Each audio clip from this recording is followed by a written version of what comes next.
Alam nyo, itong mga ganitong remarks, this adds insult to injury, Alma. Nagkikaos na yung ating mga kababayan. Sabihan mo pa na 500 na lang ang pangpasko ninyo, hindi ba nakakawalang dignidad yan, mga kababayan? That shows the quality of the people that we have in government. Hindi yan sila out of touch, mga kababayan. But these are people na, kumbaga, malayong-malayo sila doon sa nararamdaman ng mga tao sa ibaba. Lalong-lalo na po yung ating mga kababayan na araw-araw na lumalaban sa buhay, no? Na lumalaban ng patas para mapakain yung kanilang mga mahal sa buhay. Nakaka-insulto po yan at nakakawalang dignidad po, mga kababayan. Nakakalungkot. Opo, si Admiral Polit, ito, Doc, ang napapansin lang ng ating mga kababayan, yung inflation, tsaka GDP, bababa, yung inflation tumataas, nagbabago po in short. Pero yung sa 500 peso challenge na Noche Buena, hindi po nagbabago. Alam mo, buti na bring up mo yan at para no, yung 500 pesos na Noche Buena. Sa totoo lang, may mabibili ka naman talaga na makakain sa 500 pesos at pa. No? I mean, well, let's not sugarcoat this. May mabibili ka. Kaya lang, yung mabibili mo ba na yon makakapagbigay sa iyo at sa iyong pamilya ng dignidad sa Kapaskuhan? Kasi ang kinakailangan natin, mga kababayan, mayroon tayong dignidad. Yung 500 pesos, parang pang isang tao lang yan, Admar. Kung kumbawa, kung gusto mo talaga na mag-enjoy ng Kapaskuhan, isa nga kulang pa yung 500 sa isang kain eh. What more pa kung kakain ng 4 na miyembro ng pamilya. At isang beses lang sa isang taon, kasi nga Pasko, masaya, dapat mag-celebrate tayo. Yung sinasabi ni Secretary, ng DTI Secretary, about the 500 pesos, sa palagay ko, nakakawalang dignidad dito, Admar, in terms of sa ating mga kababayan, lalong-lalo na po yung ating mga kababayang mahihirap. May mga nagsasabi na insulto ito sa ating mga kababayan. Tama sila. Ang sinasabi ko ito, Admar, nakakawalang dignidad itong 500 pesos na ito sa ating mga kababayan. Lalong-lalo na sa ating mga kababayan na naghihikaw sa hirap.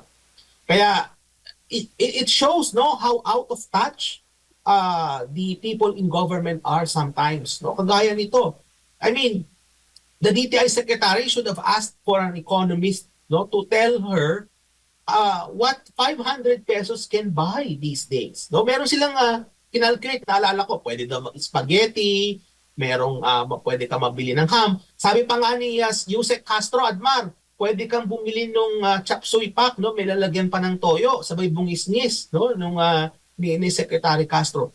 Alam nyo, itong mga ganitong remarks, this adds insult to injury, Alma. Nagkikaos na yung ating mga kababayan. Sabihan mo pa na 500 na lang ang pangpasko ninyo, hindi ba nakakawalang dignidad yan, mga kababayan? That shows the quality of the people that we have in government. Hindi yan sila out of touch, mga kababayan. But these are people na, kumbaga, malayong-malayo sila doon sa nararamdaman ng mga tao sa ibaba. Lalong-lalo na po yung ating mga kababayan na araw-araw na lumalaban sa buhay, no? Na lumalaban ng patas para mapakain yung kanilang mga mahal sa buhay. Nakaka-insulto po yan at nakakawalang dignidad po, mga kababayan. Nakakalungkot. Opo, huling topic na lang po, Doc, no? Kasi dito po sa nakalipas na linggo, nagkaroon nga po din ng issue, mainit na issue dyan po sa Tulay, sa Davao City po, no? Na sinabing legacy project ng kasalukuyang administrasyon. Pero alam naman natin kung kailan ba nag-umpisa ito, matagal na, no? Ito po ay fully funded ng China. Pag mga ganito pong klase ng proyekto na meron tayo sa bansa, ano po itong implikasyon nito sa atin pong ekonomiya naman po? Makatitipid tayo nito kasi imbis na gumastos tayo, iba yung nagastos. Ang problema lang kung saan ginastos yung natipid natin. Ano pong nakikita nyo po dito, Doc? Okay, una-una, Admar, yung legacy ni BBM, ang legacy niya dyan, yung tarpaulin. Yun yung kanyang legacy, hindi yung tulay. Because the bridge was, kumbaga, yung initial, yung beginnings ng project na yan, na yan, under pa kay FPRRD. It was funded nung mga panahon na yan. Construction started nung time na. Kumbaga, Admar, ang punto ko dito is, iba yung nagsaing, iba yung kumain. So kumbaga sana, what Marcos Jr. could have done was at least give credit towards due.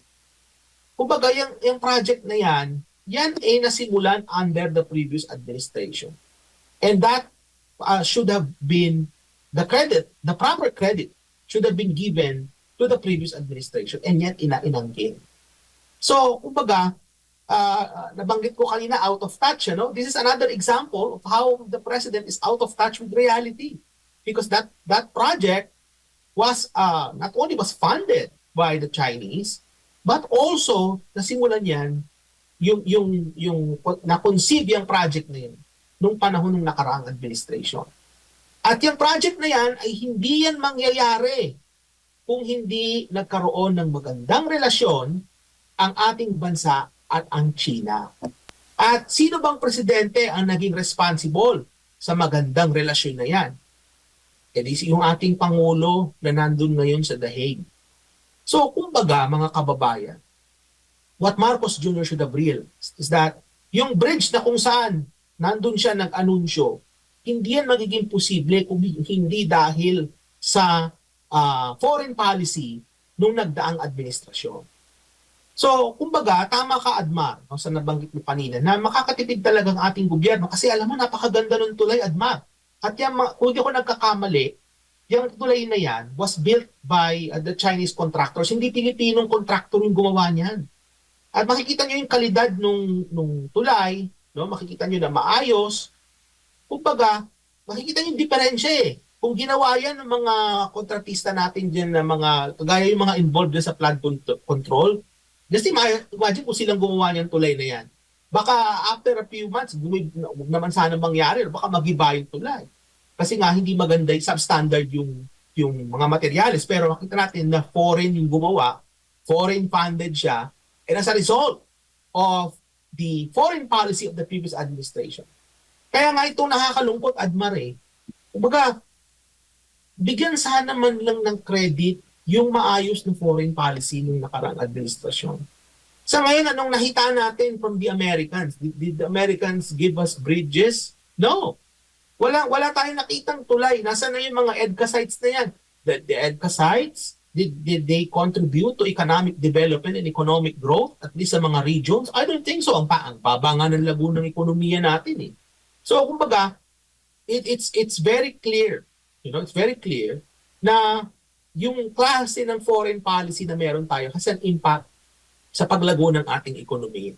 And insofar as the current foreign policy goes, palpak yung foreign policy ni Marcos Jr. because it has not led to meaningful economic outcomes para sa ating bansa.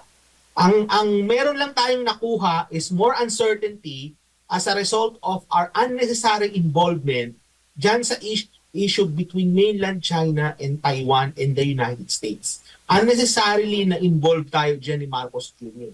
But if we go back to the previous administration's foreign policy, kita nyo na may tulay. Yung mga build better, yung mga build. Yan yun Yung mga subway na tinatayo, part yun ng build. Kaya nga yung sinasabing build better more, Admar, di ba build better more? Build better more, no more. Wala na yung build better more na yan. Kasi ang nakita natin sa ngayon is many of these infra projects have either been stalled as a result of the investigation surrounding infrastructure projects. Kaya wala na yung build better more ni Marcos, build better more, no more na yan, mga kababayan. At dapat natin i-acknowledge na we have to go back to that foreign policy of the previous administration. Kasi kung ikukumpara ninyo yung foreign policy nung nagdaang administrasyon at sa ngayon, yung dating foreign policy has brought us better economic outcomes kaysa sa kasalukuyan. Opo, Doc, maraming salamat po sa inyong oras at panahon ngayong umaga. Sa ulitin po, ingat po kayo. Merry Christmas.